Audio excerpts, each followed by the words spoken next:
Good morning. आज हम फिर भारतीय संविधान के अंतर्गत राष्ट्रपति के बारे में पढ़ेंगे। इससे पहले भी हम राष्ट्रपति के बारे में पढ़े थे कि राष्ट्रपति जो है लोकसभा में 2 एंग्लो इंडियन को मनोनीत करते हैं और राज्यसभा में 12 जो है मनोनीत करते हैं। उसके बाद हम फिर देखें कि उनको शपथ जो है सुप्रीम कोर्ट के मुख्य न्यायाधीश दिलाते हैं। उनकी जो है कार्यकाल जो है 5 वर्षों का होता है। उन पर महाभियोग जिसकी चर्चा अनुच्छेद 61 में की गई है, किसी भी सदन के 2/3 से यह पारित होना चाहिए, बहुमत से पारित होना चाहिए। और उसी समय हम देख रहे थे कि राष्ट्रपति की शक्तियां पढ़ रहे थे। तो सबसे पहला जब राष्ट्रपति की शक्तियों में देखे तो कार्यपालिका शक्ति देखे, उसके बाद विधायिक शक्तियां पढ़ रहे थे। तो यह विधायिक शक्तियों में ही पढ़ेंगे एक कि राष्ट्रपति को एक और पावर मिला हुआ रहता है, अध्यादेश जारी करने का पावर यानी शक्ति।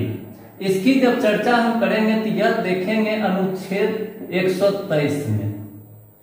यह क्या होता है कि अध्यादेश उस समय राष्ट्रपति जारी करते हैं जिस समय संसद के दोनों सदन लोकसभा राज्यसभा नहीं चल रहा हो और देश में ऐसी परिस्थिति बन गई हो, देश में ऐसी समस्या आ गया होगा जिसका निदान करना तत्काल जरूरत पड़े, कार्यवाही करना उस पर तत्काल जो है आवश्यकता हो, उस समय राष्ट्रपति जो है अध्यादेश जारी करते हैं। और यह अध्यादेश जो होता है संसद के दोनों सदन के सम्मुख रखा जाता है और अध्यादेश 6 सप्ताह के बाद स्वतः यह समाप्त हो जाता है। अगर संसद के दोनों सदन इसको पास कर देते हैं, फिर राष्ट्रपति की इस पर अनुमति मिल जाती है तो यही एक कानून बन जाता है।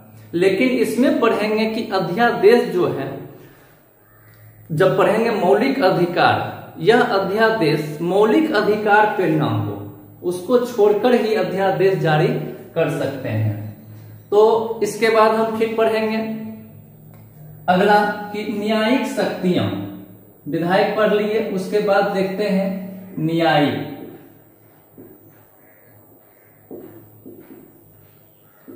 न्यायिक शक्तियां क्या होता है कि न्याय देने के लिए, तो इसमें हम 3 अनुच्छेद की बात करेंगे। एक तो पढ़ेंगे सबसे पहले 124। यह अनुच्छेद 124 क्या है कि सुप्रीम कोर्ट के जितने भी न्यायाधीश होते हैं उनकी नियुक्ति कौन करते हैं? राष्ट्रपति। किसका? सुप्रीम कोर्ट के न्यायाधीश। उसके बाद फिर धीश की नियुक्ति। उसके बाद पढ़ेंगे 217 अनुच्छेद 217। इसमें क्या होता है कि उच्च न्यायालय के न्यायाधीश की नियुक्ति कौन करते हैं? राष्ट्रपति। और उसके बाद देखेंगे एक अनुच्छेद 72 का जो संबंध है यह क्षमादान से है। क्षमादान, इसमें क्या होता है कि कोई भी अपराधी अगर अपराध किया हो और उसे मृत्यु दंड या कोई भी सजा मिली हो, वह दोषी करार हो गया हो, तो राष्ट्रपति को यह पावर होता है कि उस दंड को कम भी कर सकते हैं। तो इसमें देखेंगे कि 3 शब्द का प्रयोग हम देखेंगे कि एक तो हो गया कि उसको कम करना, क्षमा कर देना। दूसरा देखेंगे परिहार। यह परिहार क्या होता है कि उनके समय में, जैसे अगर 20 साल के लिए जेल मिला हुआ है, 20 वर्षा जेल है, तो उसको भी कम कर सकते हैं, यानी समय में कमी। उसके बाद देखेंगे एक विराम या लघुकरण। इसमें क्या होता है विराम या लघुकरण में? इसमें हम पढ़ेंगे कि उनकी जो दंड की कठोरता होती है, जितना अधिक उनको दंड, जेल में दंड दिया जाता है, उस दंड को वह क्या करते हैं? कठोरता को कम करना। कठोरता को कम करना।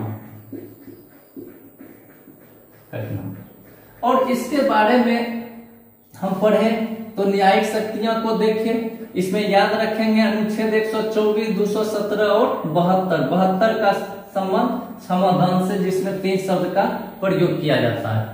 और इसके बाद हम न्यायिक शक्तियां के बाद देखेंगे वित्तीय शक्तियां।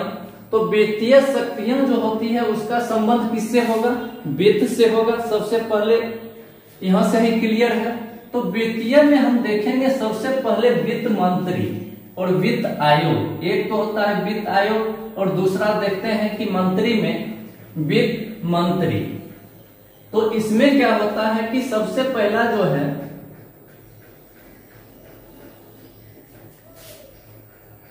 वित्तीय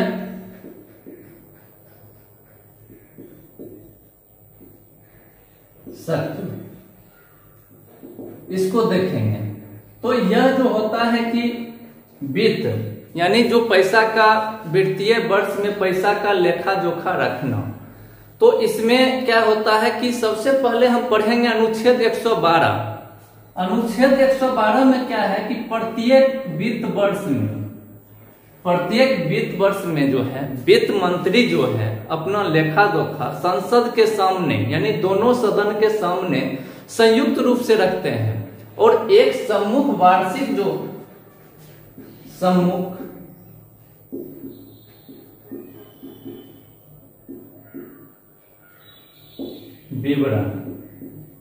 सम्मुख वार्षिक विवरण प्रस्तुत करते हैं।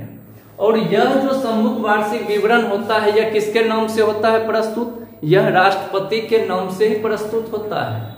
दूसरा फिर देखेंगे, एक बात करेंगे अनुच्छेद 117। इसमें देखेंगे कि कोई भी वित्त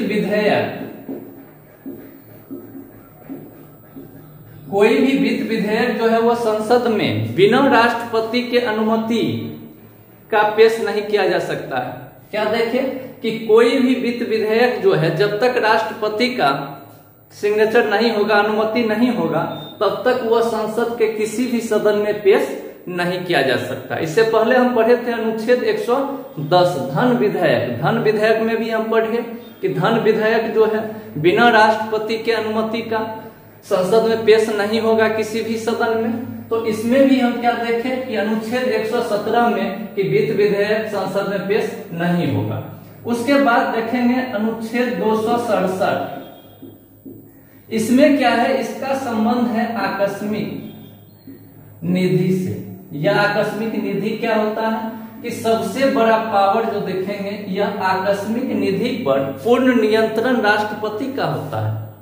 इस आकस्मिक निधि का वह जिस प्रकार चाहे उपयोग कर सकते हैं और देश में जरूरत पड़ने पर इससे जो है पैसा निकालते समय इनको संसद की अनुमति की कोई जरूरत नहीं पड़ती है और समय पड़ने पर यह आकस्मिक निधि से पैसा निकालकर सरकार को खर्च करने के लिए वह दे सकते हैं।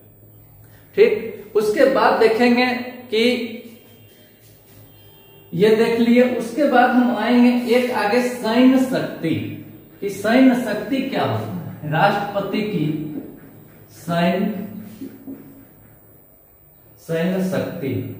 तो इसमें भी देखेंगे सैन्य शक्ति मतलब होता है सेना। तो इसकी जब हम बात करेंगे तो एक देखेंगे 53 का 2। कौन सा अनुच्छेद? 53 का 2। इसमें क्या होता है कि वह तीनों सेना, जल सेना हो, वायु सेना हो या थल सेना हो, यानी एयरफोर्स, नेवी और आर्मी, तीनों का जो होते हैं सर्वोच्च अधिकारी होते हैं। तीनों सेना का क्या हो गया? सर्वोच्च सेनापति इनको कहा जाता है।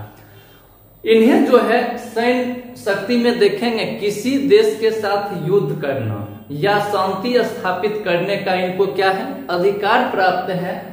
तथा तीनों सेना के जो सेनापति होते हैं, अध्यक्ष जो होते हैं, यानी तीनों सेना के अध्यक्ष की नियुक्ति करना। अध्यक्ष की नियुक्ति। तो इसमें क्या देखें कि 53(2) में देखें कि सबसे पहले देखें कि तीनों सेना समझ गए। इसका क्या होते हैं? सर्वोच्च सेनापति। कौन होते हैं? राष्ट्रपति। अगला देखें हम कि किसी देश के साथ युद्ध करना हो या शांति स्थापित करना हो तो यह अधिकार किनको मिला है? राष्ट्रपति को मिला है। तीसरा है कि तीनों सेना के सर्वोच्च सेनापति जो होते हैं यानी अधिकारी जो होते हैं उनकी नियुक्ति कौन करता है? राष्ट्रपति। और यहां तक देखने के बाद इस सैन्य शक्ति को देखें। इसके बाद हम देखेंगे एक कूटनीतिक शक्ति। कूटनीतिक शक्तियां क्यों बोला गया है? क्योंकि इसका जो संबंध जो होता है यह विदेशों से होता है। कूटनीतिक किसके साथ? विदेशों के साथ। और इसमें देखेंगे राष्ट्रपति की राजनयिक शक्तियां।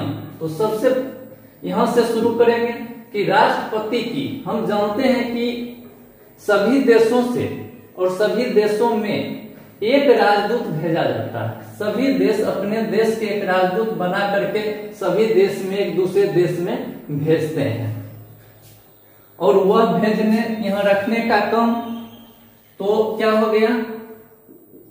राजनयिक शक्तियां। तो इसमें हम देखेंगे कि एक राजदूत और एक उच्चायुक्त, ये दोनों की नियुक्ति कौन करते हैं? राष्ट्रपति।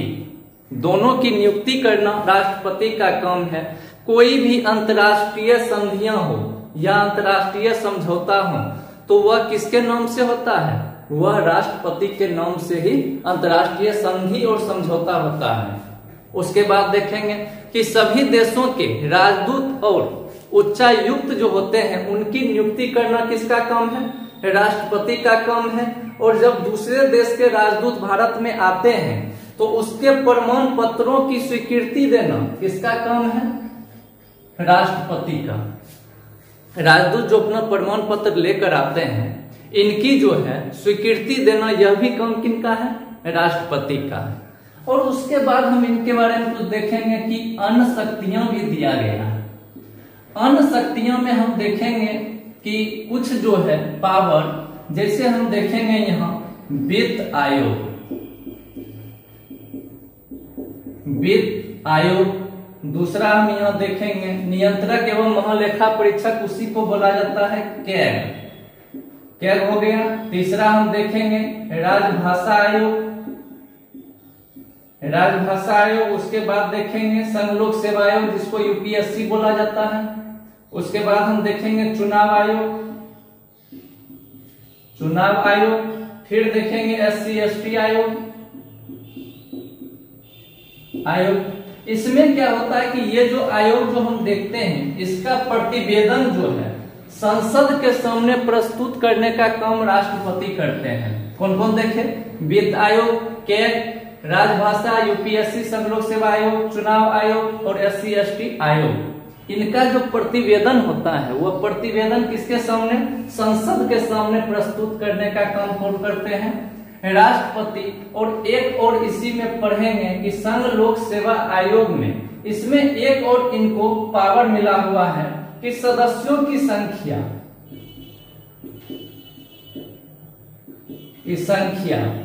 यह कम भी कर सकते हैं, अधिक भी, कम या अधिक। उसके बाद हो गया कि सेवा शर्त, यानी संघ लोक से आयोग का सेवा शर्त का निर्धारण भी करना इन्हीं का काम है।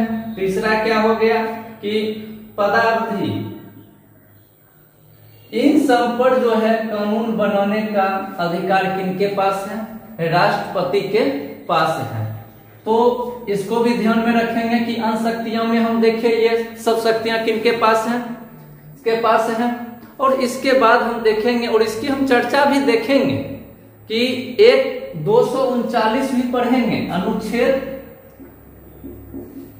239। इसमें क्या होता है कि संघ राज्य के बारे में पढ़ेंगे कि संघ राज्य में 239 में देखेंगे कि संघ राज्य क्षेत्रों के प्रशासक, संघ राज्य प्रशासक जो चलाया जाता है वो किनके नियम से, किनके रक्षण में? तो इन्हीं के राष्ट्रपति के अधीन ही यह चलाया जाता है। तो इसको भी हम ध्यान रखेंगे, राष्ट्रपति के अधीन ही चलाया जाता है। उसके बाद क्या होता है कि यही हम संघ राज्य में संबंध भी पीछे पढ़े थे। और इसके बाद क्या होता है कि संबंध में, संघ राज्य के संबंध में कोई भी प्रशासनिक अगर नियम बनाना हो संघ राज्य के संबंध में कोई प्रशासनिक नियम बनाना हो तो यह भी नियम कौन बनाएंगे? राष्ट्रपति भी यह नियम बनाते हैं। और इसके बाद हम फिर देखेंगे कि आपातकालीन शक्तियां, कौन सी शक्तियां? आपातकालीन शक्तियां। तो इसमें हम देखेंगे 3 प्रकार की आपातकालीन शक्तियां प्राप्त है किनको? राष्ट्रपति को। इसमें देखेंगे पहला कि राष्ट्रीय आपात।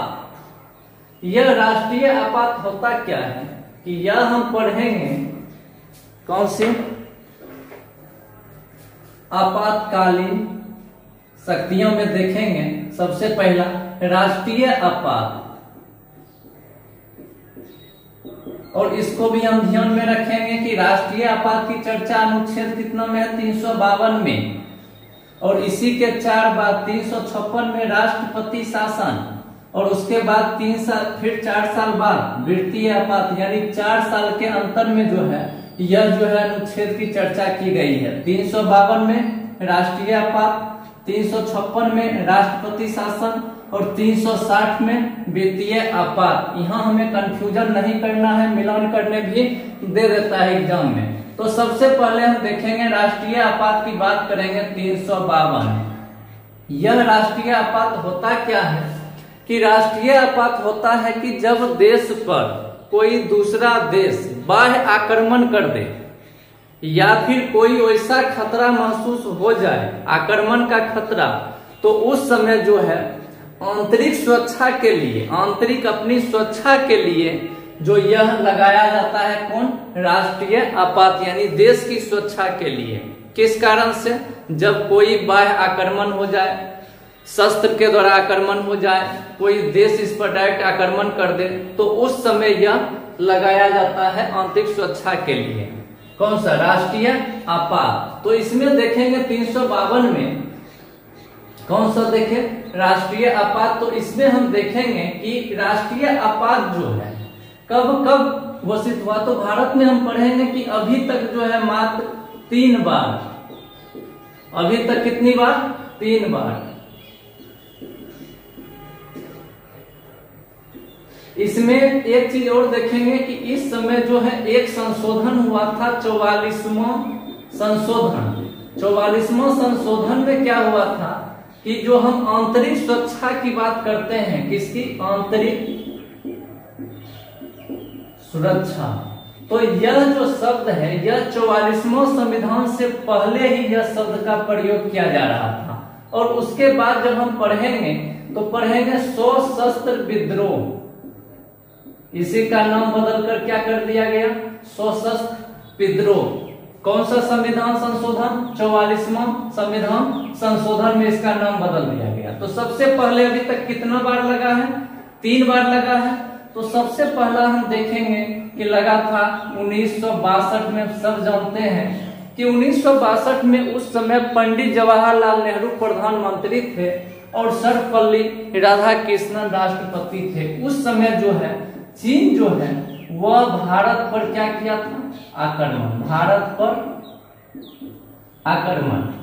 एक तो यहाँ देख लिए कब? 1962 में पहली बार लगा था। उस समय इसको भी ध्यान में रखेंगे, प्रधानमंत्री जवाहरलाल नेहरू और राष्ट्रपति उस समय थे डॉक्टर सर्वपल्ली राधाकृष्णन। उसके बाद हम फिर देखेंगे 1971 में दूसरा। 1971 में क्या हुआ था कि पाकिस्तान जो है वह भारत पर आक्रमण किया था। कौन? पाकिस्तान आक्रमण। और उस समय यहाँ पे लगा था दूसरी बार, यानी दूसरी बार कब लगा? 1971 में। तो उस समय जो देखेंगे कि वीवी गिरी यह राष्ट्रपति थे और उस समय इंदिरा गांधी प्रधानमंत्री थी। यानी इंदिरा गांधी के कार्यकाल में 2 बार लगा था राष्ट्रपति शासन। उसके बाद फिर देखेंगे लगा हुआ 1975 की जब हम बात करेंगे तो उस समय जो था कि आंतरिक अशांति के कारण, आंतरिक अशांति, उस समय चुनाव हुआ था और चुनाव होने के बाद काफी बहुमत से कांग्रेस की जीत हुई थी। इसका हम चर्चा इतिहास में पढ़ेंगे कि इसका कारण क्या था, जिस कारण से इंदिरा गांधी जो है राष्ट्रीय आपात की घोषणा की थी आधी रात को। तो इस समय जो हम पढ़ेंगे तो उस समय फखरुद्दीन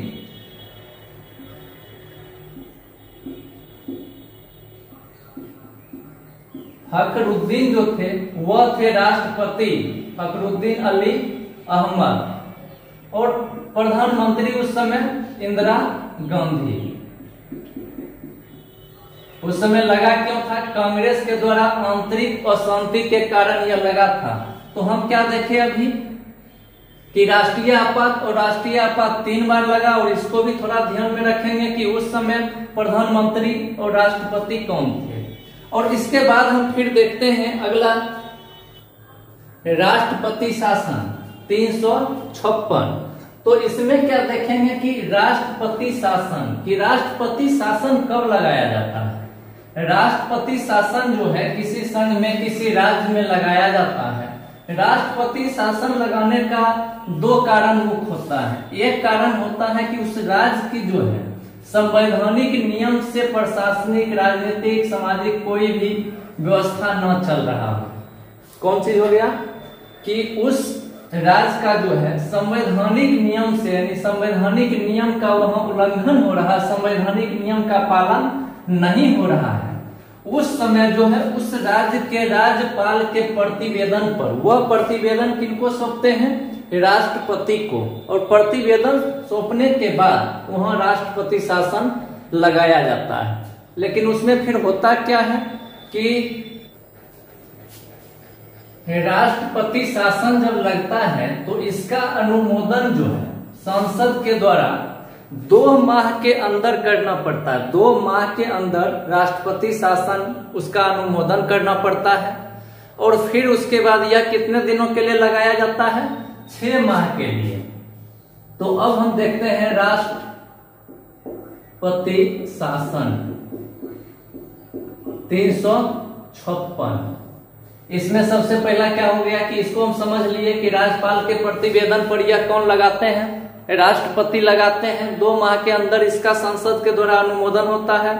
उसके बाद 6 महीना के लिए, और 6 माह के बाद भी अगर संसद जरूरत पड़ गया तो संसद के अनुमोदन पर फिर इसको 6 महीना के लिए बढ़ाया जा सकता है। तो यह हम देखें कौन सा? राष्ट्रपति शासन। और इसके बाद हम देखेंगे कि राष्ट्रपति, तो एक चीज और देख लेते हैं कि बिहार की भी बात कर लेते हैं।